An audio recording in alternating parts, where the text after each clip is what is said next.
Good afternoon. I'm Dara Bunjon. I'm the food enthusiast here at J More Living. I'm a food writer, food stylist, PR maven, and a frustrated baker. Those of you joining us live, drop your questions for my guest and myself into the comment box, and you'll see me turn my head from time to time to check. My guest is Chef Melanie Kerr, founder of Chauncey's. It's an event and catering company. It's event planning and catering company. She has worked many avenues of the hospitality industry, including the executive chef at Movable Feast, where she led the kitchen team and volunteers through meal production and delivery to local citizens battling HIV, AIDS, and terminal illness. What was her fun side business has now grown into a thriving business through her catering, chef instruction, private chef service, and signature spice blends. You might have caught her competing on Chopped or Baltimore's own cooking competition, Played at Baltimore, where she won the Fry Fest. Let's bring in Melanie. Hey there. Hey there. Melanie, what's on your plate today other than doing the show? What's on my plate today is wrangling the two boys once school lets out. And then my husband and I are going to go see a show tonight at Everyman Theater. So, bit of a chill day for me, thank goodness. I have to ask because the company's called company is Chauncey's, but the website is Eat More Chauncey's. Who is Chauncey? So Chauncey is myself. It's a fun persona that I picked up in college. In college, I was a spoken word performing artist, and still present day, I'm obsessed with Kid Cudi, the musical genius, as what I would call him. But he had a spoofy video that came out on YouTube where his character was called Chauncey Wilkins McFalcon. And so, as a joke, I kind of started calling myself that in college. And then when I do these spoken word poetry performances, I'd get introduced as Chauncey's. So it was a name that just kind of grew with me and stuck. And when people would introduce me, they'd say, "Hey, have you met my friend Chauncey?" And so it just became sort of the persona.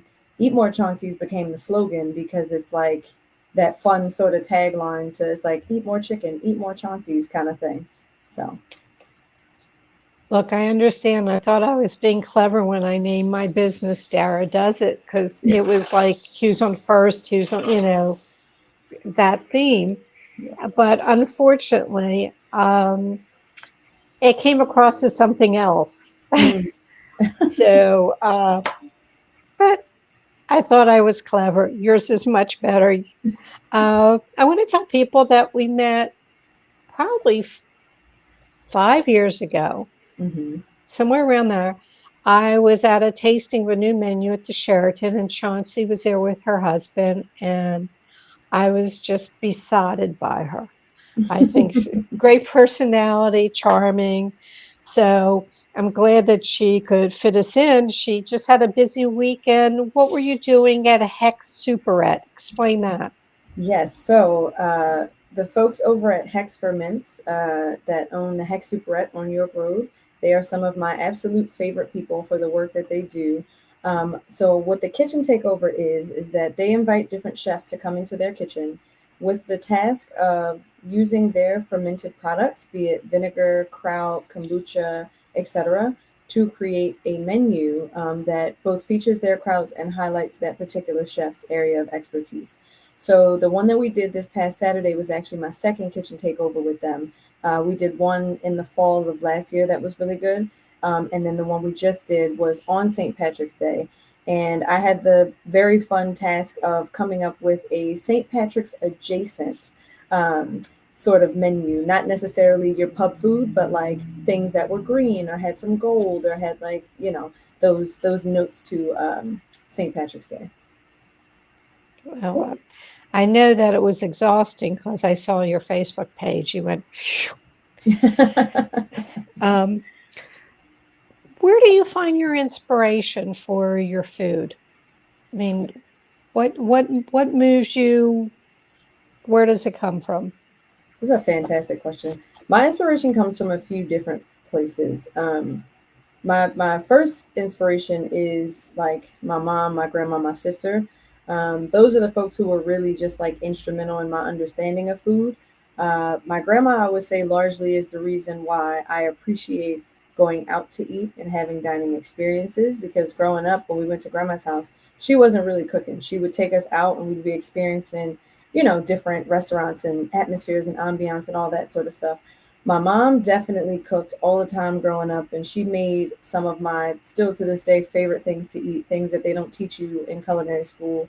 And then my sister, who's older than me, she was sort of second in command on that. So, like, if my mom wasn't cooking, it was my sister. And granted, when I was growing up, I didn't help very much. I used to try to like skate out of the way and let them do that. But they definitely inspired me with food, firstly. I would say my other inspiration is just natural curiosity. Going to culinary school blew my mind wide open in terms of the possibilities of food and just how different things could be culturally, ingredient wise, and experience wise, all these things. And so, just out of curiosity, I'm like, ooh, I've never had that. I want to try it. Ooh, I found this recipe. I want to try to make it. So, those are the two main inspirations. I think it's interesting that, you were open as a child to eating new things because most children have a very narrow focus on the things that they eat. My husband's friend's son, all he ate was cereal, and he So was in high school. I do want to add this. As a kid, I was not an adventurous eater at all. I would eat chicken tenders, pizzas, the usual kid things. It wasn't until I started dating my husband, who in high school we started dating. We would go on dates, and I'd order the same thing over and over again. And one day he just told me, he's like, if you're going to keep ordering the same thing, I'm not going to pay for your meal. And so I was like, ooh, okay, well, I'll try something else. And then going to culinary school was kind of that same atmosphere where the chef told us on the first day, if you're not willing to taste every single thing you make, don't come back tomorrow. And I was like, okay, so I guess I gotta, gussy up and do this. And I'm so glad I did. It just opened up so many possibilities for me. Well, it's that goes to what I said. Most kids are not adventurous, but usually there are people that I know, they took their kids out and are adventurous because they wouldn't, here, eat it. Yeah. At least take a bite, Mm-hmm. and if you don't like it, fine. Right.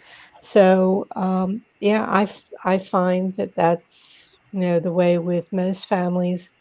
And was there a certain dish that your mother made that, you know, you try to recreate or only she can do? Oh, that's a good one. So there's two things that my mom makes that I remember just standing out. One is fried chicken wings. Like, my mom's chicken is the best that I've ever had. And I don't eat very much in general. Like, I make very appropriate portions, I think. I could take down like 10, 11, 12 wings, and she can verify this. I used to like just tear those up. And then shrimp scampi is like my mom's favorite thing. So yeah, I don't know her recipe. I'd love to, but those two things I remember specifically. Yeah. I wish I can say I don't eat that much. Um, my mother-in-law used to call me the stevedore, not in a nice way. Oh, Um, you know, I'm excited in doing this show to highlight people, to show off their businesses and their accomplishments, especially this month because it's Women's Month, it's Women's History Month. And I'm just grateful that you could find the time to be on the show.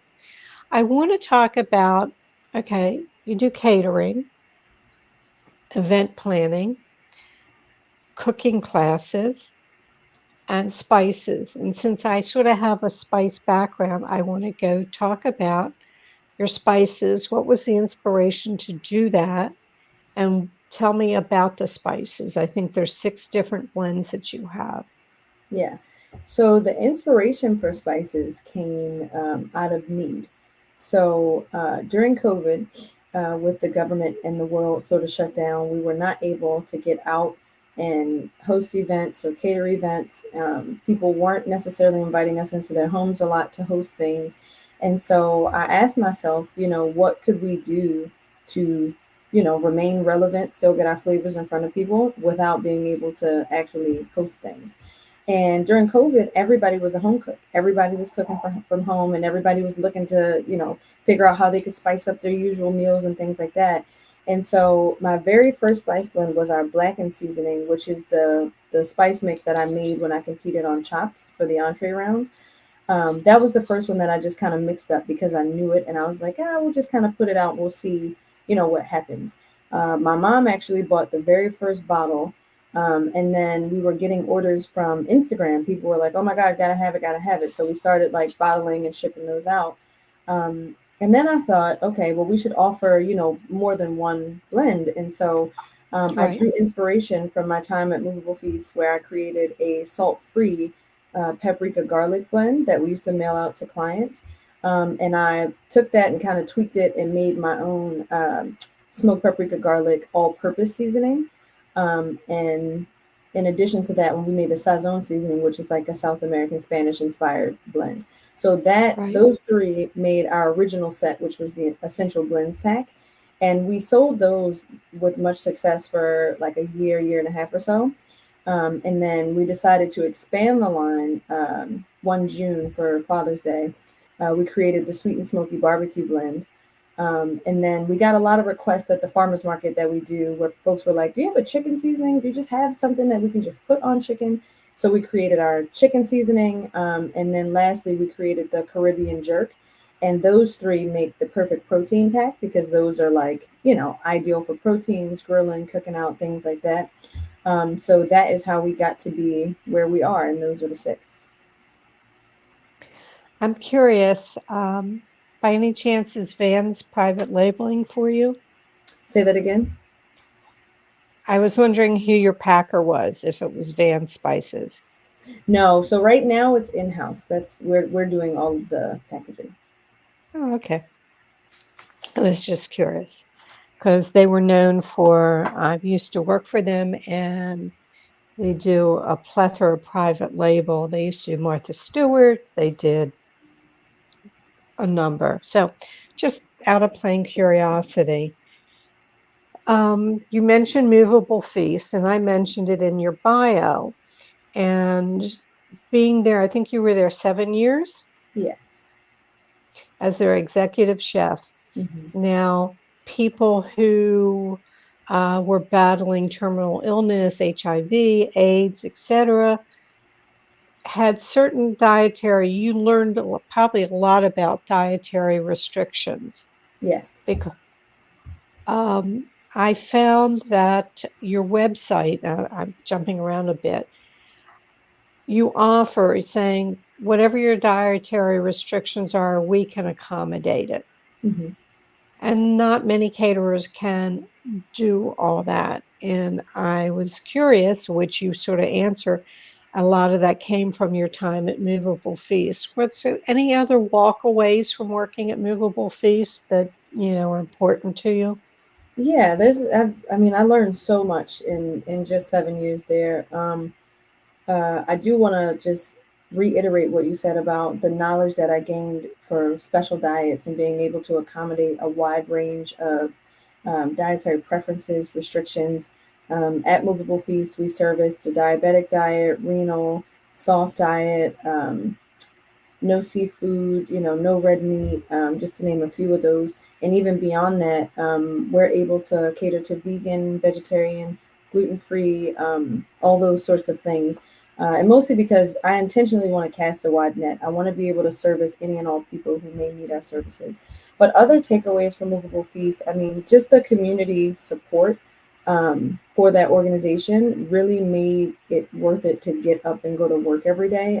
On top of doing good and necessary work through food, people who volunteer their time, who come frequently, people would come as often as if they had a regular job to volunteer alongside us to make sure that these meals were getting prepared, packaged, delivered, all those things. It also taught me bulk production. So Movable Feast was my first major consistent bulk production job. Like learning how to take a 2 gallon recipe and scaling it up to 20 gallons, learning how to go from 10 pounds of pasta to, 50 pounds of pasta, and doing all of that safely, all within the parameters of serve safe and safe food handling measures. It really helped me drill in those behaviors and make them routine, so that now, in my catering company, I can operate in that same manner, knowing that every single thing we make is safe, from receipt to prep to cooking to serving and storage if there's anything left over.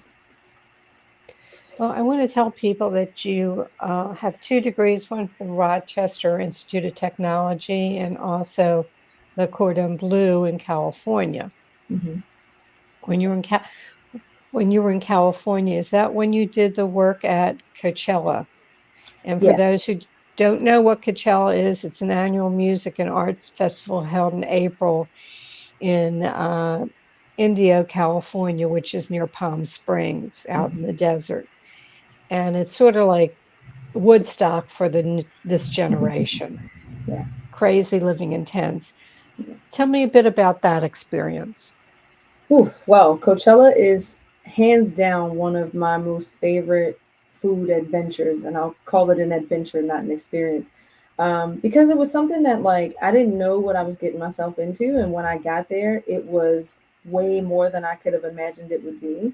But in the end, it proved to me that, like, when you sign up for something, when you commit and you see it all the way through, it will pay you back dividends. So, in a quick summary of what happened, we were approached at school by a chef who had graduated and was looking for some young talent to come and work Coachella for all 3 weekends. So Coachella is a 3-day event, 3 weekends consecutively, with Coachella being the first two, and then Stagecoach, which is the country version of Coachella, being that third weekend.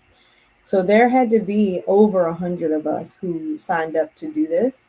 And when we got there, chef told us it's like 4 a.m. We're going to hit the ground running. It's going to be tough. It's going to be long. It's going to be this. It's going to be that. After our first shift, pretty much everybody except for myself and my 3 friends that I had come with had left. It was that much work. It was a lot. We were feeding like 90,000 plus people consecutively. Like, these booths were running nonstop. So I don't know how we got through it. It was rough, but each night we looked at each other and we were like, all right, this sucks, but we're going to do it. So we got through that first weekend, and we ended up coming back that second weekend. And there was a new batch of like 100 or so chefs. And the chef who was in charge, he said, if you were here last weekend, stand up. And so the 4 of us stood up. And he said, you guys are my managers now. You don't work any more than 8 hours. Once you're done, you can go enjoy the festival. You guys get a shift, which was like the ultimate reward for the amount of work that needed to be done. And then for Stagecoach, that third weekend, it was even more chill. Like, we got through that second weekend, and the third weekend, we were actually just like event goers. Like, we came and we might have made a few burritos here and dropped a couple fries there, but we were just there hanging out. And it was crazy. It was hard. There was like a dust storm the first day. Like, it was nuts. But I look back at that, and it just is a true testament to sticking out the things that you commit to do. Right. Well, can't even begin to imagine, but I'm sure the music and it's a memory that will never leave you for many different reasons. Mhm. I want to tell people that you had a specific gig with working with our new governor of Maryland, Wes Moore, in Annapolis. Tell us about that project. Yes, so that was a contract that I had taken on to fill in for someone who was leaving. But it lasted for about 4 or 5 months, where essentially I was one of the in home chefs. I was one of 3 in home chefs for the governor, and we worked in shifts, and we were responsible for feeding the troopers, the governor, any guests that they may have, if their family was coming to visit, anything like that. So it was 3 meals a day, with opportunities for like private events to happen in between. If governor's having like a private dinner with somebody and they need like 4 people plated meals, sort of the things that I Right. love to do, those little fancy meals.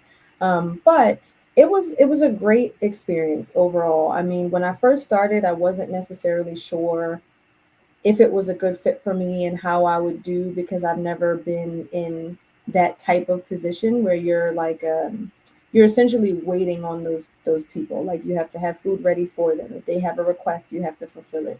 And one thing I can say about Governor Moore, First Lady Dawn, and their whole family and everyone who works there is that I never once felt like I was the help, so to speak. I was welcomed in.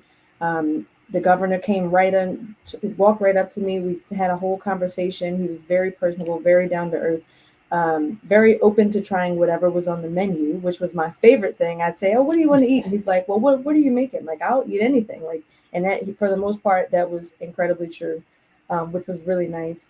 I was actually really sad once that contract ended because with Chauncey's, our busy season is like spring, summer, up and through the end of the year.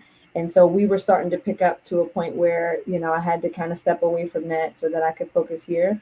But I got to have a really meaningful one-on-one conversation with Governor Moore over breakfast, and we talked about all the things. We talked about someone like me being from Baltimore and what it means to see someone like him being the governor of our state, and the commitment that he has to not only the state but also Baltimore, because it's high time that Baltimore gets to share in all the glory that Maryland is with everyone else. So it's up there with Coachella for memories for me. It is one of the greatest assignments that I've had.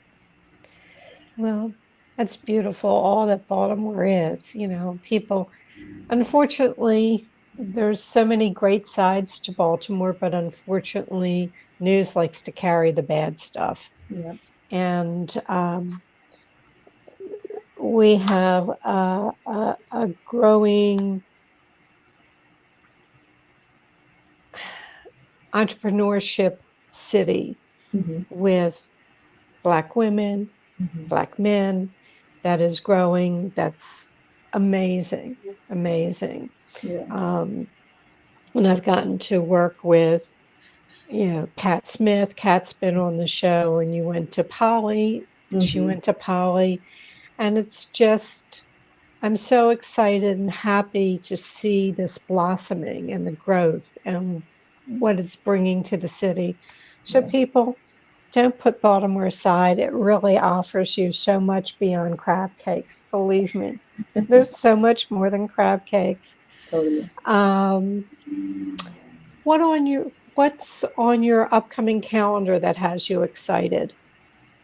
Well, the thing that I'm most excited about, I was recently able to reconnect with my alma mater, Rochester Institute of Technology, at an alumni event in DC. And since my graduation, I've been trying to figure out ways to reconnect and just be a part of what's happening on campus. And more importantly, to keep people interested and excited about hospitality and restaurant life and culture. With COVID, we saw a mass exodus of talent from our industry, as a lot of people were waking up to the fact that some of the conditions and the pay were just completely unacceptable. And I don't know that we've seen an equal influx post COVID. Right. So I've reached out to the school, and I learned that the program is a little smaller than what it was when I was there, and just kind of shot some ideas around trying to figure out how I could be of use to get people interested. So in April, my husband and I are going to take a road trip up to visit the campus. We're going to hang out on campus for a day, and then I'm going to give a talk to two of the hospitality classes just to kind of help them understand the real world view of what it looks like to work in this industry. I think much like any industry, everything is not great, but if it is your passion, if you are serious about it, and if you are self-motivated, it's one of the most rewarding careers you could possibly have, because feeding people is such a great responsibility.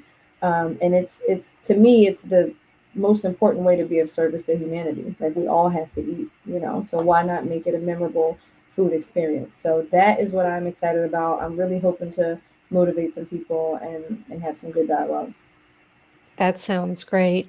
And I want to suggest I had Marshall Weston on, who's president of the Restaurant Association of Maryland, Mhm. last week. And they have some new programs set up to train people, to give them a foot up into the industry. Mhm. So if you get an opportunity, I'll connect you with him, and maybe there might be some opportunities there. Yeah, I would love a connection for sure. I did some things with him, ages ago. I was on the Education Foundation board, so we went through scholarships, and I mentored Carver's Pro Start team for a couple years. And I'm about food just as you are, and food brings people together. Yeah. I once did a video, and it still floats around on YouTube. It's called Why Food. I was at Women's Chefs and Restaurateurs, and Mhm. I interviewed from line cooks to celebrity chefs to whatever, and I just said, why food? And their answers were fabulous. Mhm. I'll try to remember to send you the link. You might get a kick out of that. Okay. Let me ask you the last couple questions. You don't know, most people don't understand this. You don't know what the questions are going to be except for the last couple sort of questions that I like to ask everyone. If you wake up tomorrow with a new talent, what would the new talent be? Mm. Hmm. If I woke up tomorrow with a new talent, it would be. Ooh, that's a great question. I think my new talent would have to be entertainment. It would have to be entertainment. Some sort of probably dancing, honestly. Like being able to dance in a way that, like when you watch a really good ballet or a really good interpretive piece, how it leaves you with chills, how you feel something, just kind of watching that person go through those things. I would want that to be the talent, to be able to Okay. move somebody with my moves. With your art. Yes, with my art. Yes. Yes.